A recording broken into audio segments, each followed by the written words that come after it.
আপোনালোকৰ বস্তু বাহিনীবিলাক উঠাই লৈ যাওক। হেল্ল', আমাৰ কোঁৱৰপুৰ দক্ষিণ ইংৰাৰ নিজাবৰ থকা যিবিলাক ঘৰ আছে সেইবিলাক আপোনালোকে নিজে বস্তু বাহিনীবিলাক উঠাই লৈ যাওক।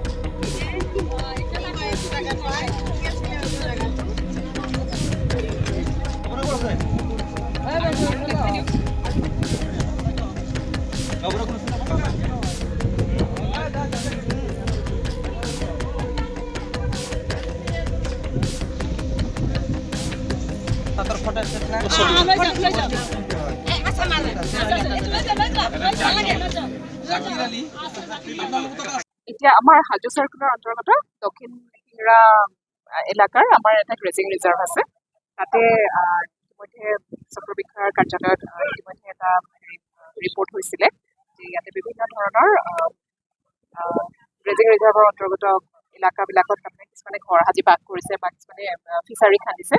সেইখিনিৰ ৰিপৰ্ট পোৱাৰ পাছতে আমি ইমিডিয়েটলি আজি এটা এভিকশ্যন ড্ৰাইভ ইয়াতে আৰম্ভ কৰিছোঁ। কিমান মানুহ আছে?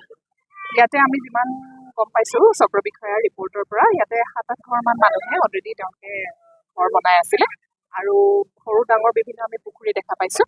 ত' গতিকে আমি ঘৰখিনি ইতিমধ্যে খালী কৰিছে আৰু যাতে তেওঁলোকে আকৌ যদি ইয়াতে আৰু আকৌ ঘৰ বনাই ল'ব নোৱাৰে তেনেকুৱা ধৰণে আমি গোটেইখিনি বিনোদ দাস এই সুপাৰ আৰু দিলীপ মালাকাৰ কোনি দিলীপ মালাকাৰ ইহঁতে বিক্ৰী কৰিছে। ইহঁতে আপোনালোকৰ তাত কিমান টকাত বিক্ৰী কৰিছে? 50,000 কিমান মাটি? 3 বিঘা। 13 বছৰ হ'ল। কিমান ঘৰ মানুহক বিক্ৰী কৰিছে এনেকে? 20 ঘৰ আমি 22 ঘৰ মানুহ আছে। এই বিনোদ আৰু কোনে? বিনেত আৰু মানুহ আছে ইয়াতে লেখা আছে না লেখাই আছে। আমি পৰিবাৰ নাজানো। আপুনি ক'লে বিনোদ মালাকৰ, দিলীপ মালাকৰ আৰু কোন আছিলে? আৰু আছে ইয়াতে পৰিবাৰ মূৰ্খ মানুহ।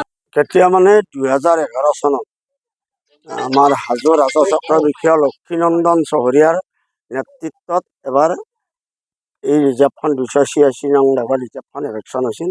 তেতিয়া প্ৰায় 35 ঘৰমান মানুহ আছিল ইয়াত, পৰাই উঠি গৈছে। এতিয়া আকৌ তাৰ পিছৰ পৰাই প্ৰায় 9 ঘৰ মানুহে ইয়াত বসতি স্থাপন কৰি আছিল আৰু ফিচাৰী খান্দি মাছ পালন কৰি আছিল আৰু বহুত আছে, বেলেগ বেলেগো আছে মানুহ, কিন্তু ফিচাৰীহে আছে। তেওঁলোকে মানুহ ইয়াত বসবাস কৰি থকা নাছিল, মাছ ৰখি আছিল।